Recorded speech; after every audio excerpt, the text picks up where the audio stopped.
పహల్గామ్ దాడి జరిగిన తర్వాత పాకిస్తాన్ గురించి పూర్తిగా ప్రపంచానికి తెలిసింది. ఎందుకంటే అక్కడ రక్షణ మంత్రి కూడా చెప్పడం జరిగింది కదా.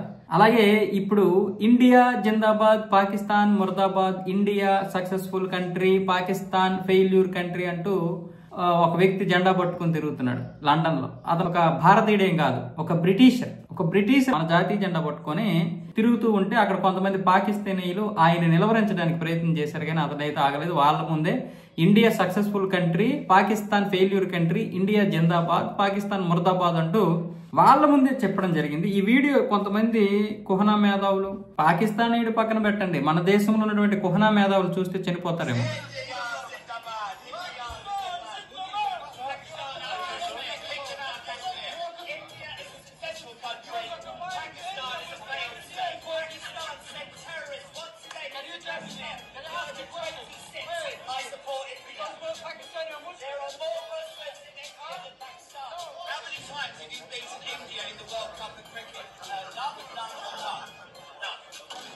ఈ వీడియో చూస్తే ఇక్కడ ఉన్న కుహనా మేధావులు చేస్తారేమో, ఇక్కడ ఉన్నటువంటి పాకిస్తాన్ భక్తులు చేస్తారేమో ఈ వీడియో చూస్తే.